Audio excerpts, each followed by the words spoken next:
Italia mula sa bansang Italy, duguan ang kanilang Prime Minister matapos atake ng isang lalaki. Binabati noon ni Prime Minister Silvio Berlusconi ang mga tao nang bigla na lang siyang batuhin ng isang lalaki gamit ang isang statuette. Dali-daling inaresto ang suspect. Sabi ng mga pulis, may psychological problem dati ang suspect. Nasira ang dalawang ngipin, nagkabali sa ilong at nagkasugat sa bibig. Si Berlusconi, abutin pa na ilang linggo para bago siya makarecover. Si Berlusconi ay kasalukuyang sentro ng sex scandal at may mga panawagan para sa kanyang pagbibitiw. Balik po tayo dito sa Pilipinas. Kahit wala na pong martial law sa Maguindanao, gusto pa rin ng ilang abogado na talakayin pa rin niya ng Korte Suprema. Dapat daw magkaalaman kung may basihan ba talaga o wala ang ginawang aksyon na yan ni Pangulong Arroyo. Nakatutok si Joseph Porong.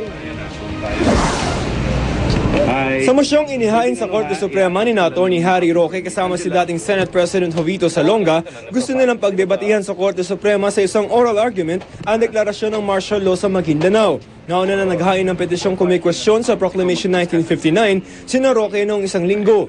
May 6 na iba pang petisyong kontra sa martial law proclamation na nasa Korte Suprema ngayon. Dahil bago rin ang provision ng ating saligang batas tungkol sa pagdedeklara ng martial law, importante na mabigyan ng paliwanagan din ng ating Korte Suprema kung kailan lang talaga po pwede ang presidente na magdeklara ng martial law. Ayon kay Roque, hindi minsan gumawa ng aksyon ng Pangulo na pag inulan ng batikos ay binabawi agad bago makapagdesisyon ang Korte sa legalidad nito.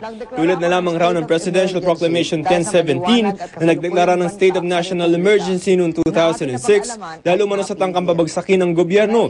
Umakyat ito sa Korte Suprema pero binawi agad ng Pangulo. Sa kabila nito ay nagdesisyon pa rin ng Korte Suprema. Sa desisyon nito noong May 2006, kahit raw moot and academic ng isang kaso, ay maaari pa rin magdesisyon ang Korte kung, una, may paglabag sa konstitusyon. Ikalawa, may epekto ito sa interes ng publiko. Pangatlo, kung may kailangang buuing mga gabay para sa Korte at sa publiko. At ikaapat, may posibilidad na maulit na naman daw ang aksyong kinikwestiyon. Si dating Chief Justice Artemio Panganiban ang punong maestrado noon at ngayon sinasabi niya hindi daw dapat pakawalan na lamang ng Korte Suprema ang isyu ng legalidad ng Proclamation 1959. Our court should not tire of defending our Constitution and protecting the rights of our people. Paulit-ulit itong po pwede mangyari dahil si Gloria Macapagal-Arroyo naman talaga meron ng kustumbre, kaugalian na niya na magdedeklara ng kung anumang state of national emergency, state of rebellion o kaya martial law at bago makagalaw ang Korte Suprema ay kanyang linilift ito. Sa comment naman ay sinumite ng Office of the Solicitor General na nindigan ng pamahalaan na may actual rebellion sa Maguindanao. At idineklara raw ng Pangulo ang martial law para masawata ang mga rebelde roon at hindi raw dapat sinisisi si Pangulong Arroyo para rito. Sabi naman ng Korte Suprema, bukas patatalakayin ng mga maestrado ng Korte Suprema ang mga petisyon at comment na inihain sa Korte. Malalaman kung idedeklara ng Korte na moot and academic o walang saysay na ang mga petisyon o dedesisyonan pa rin kung may factual basis nga ba ang deklarasyon ng martial law sa Maguindanao. Joseph Morong, Nakatutok, 24 Oras.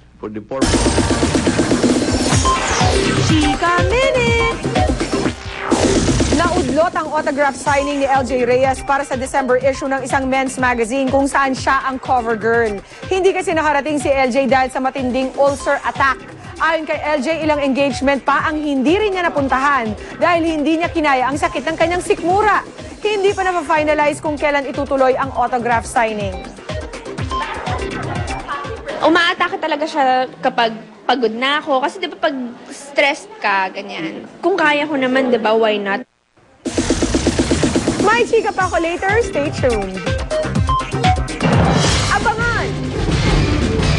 Libo-libong Santa Claus nagkarera sa bansang France. DSWD at DOH muling nagbabala kaugnay sa panganib ng pangangaroling ng mga bata sa kalye.